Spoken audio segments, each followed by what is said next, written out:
In this presentation, we will see solved example number 2, in which we are going to find the multiplicative inverse using extended Euclidean algorithm. Let's start the session with the outcomes. Upon the completion of the session, the learner will be able to, outcome number 1, we will know about the multiplicative inverse, and outcome number 2, we will determine the multiplicative inverse of a given number mod n using extended Euclidean algorithm. And we are clear that we are going to extend the Euclid's algorithm which we used for finding the GCD of two numbers. So this extension will involve the addition of T1, T2 and T columns with the existing columns such as Q, A, B and R. So when we encounter a situation where we cannot proceed further, in that situation whatever is there in T1, that's the multiplicative inverse. In the last presentation we determined the multiplicative inverse of 3 mod 5. So let's increase the number a bit. Here we are going to find the multiplicative inverse of 11 mod 13. So let's solve this now. We know the solution is going to take these 7 columns, and let's fill the biggest number in A, the smallest number in B. So it's clear that 13 is going to be stored in A and 11 is going to be stored in B. So let's start the division operation. 13 mod 11. So 11 1 times 11 and the remainder is 2. So the quotient is 1 and the remainder is 2. We know the values of T1 and T2 at the initial stage. It's clear that T1 is equal to 0 and T2 is equal to 1. So we are filling 0 in T1 and 1 in T2. T is actually T1 minus T2 into Q. So we will substitute the value. T1 is 0, which is this. T2 is 1, which is this. After substituting the values, after evaluating, we get T is equal to minus 1. So the current value of T is minus 1. The first row is over. Now what we are going to do? The shifting. So A takes the value of B, B takes the value of the remainder. T1 takes the value of T2 and T2 takes the value of T. So just move 11 to A and 2 to B. Similarly 1 to T1 and minus 1 to T2.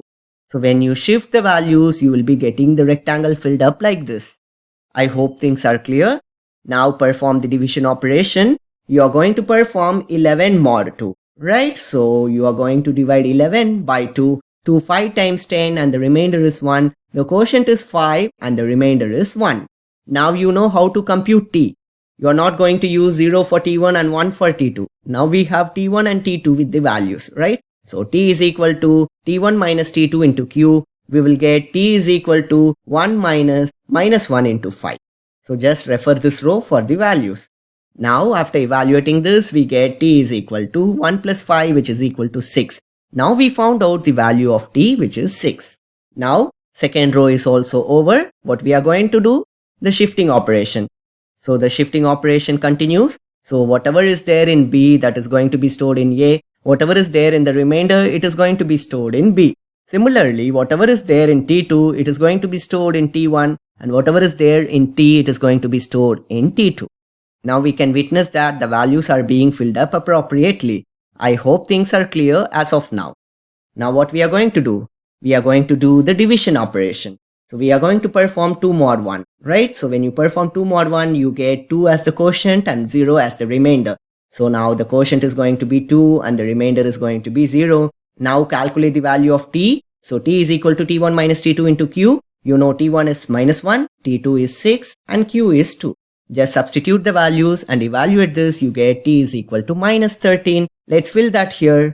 Now, is the algorithm going to stop? No, it's going to continue. So let's continue the algorithm. Obviously, the value of B is given to A and the value of the remainder is given to B. And then T2 is given to T1 and T is given to T2. Now you can see the values are being filled up appropriately. At the end of this operation, we get the table filled up like this. Now the next step is doing A mod B operation, right? So when we do A mod B operation, we are not able to perform because we are encountered with the situation divide by 0. So obviously there can be no quotient or no remainder, and T value is also unknown. In this stage, whatever is there in T1, that is going to be the multiplicative inverse, right?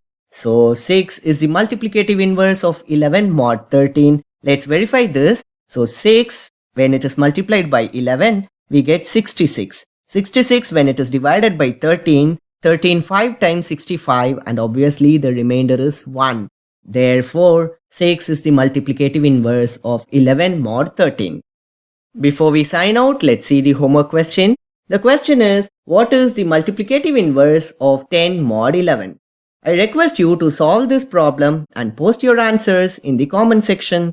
And that's it, guys. I hope now you know about multiplicative inverse. We also have determined the multiplicative inverse of a given number under mod n using extended Euclidean algorithm. I hope the session is informative and thank you for watching.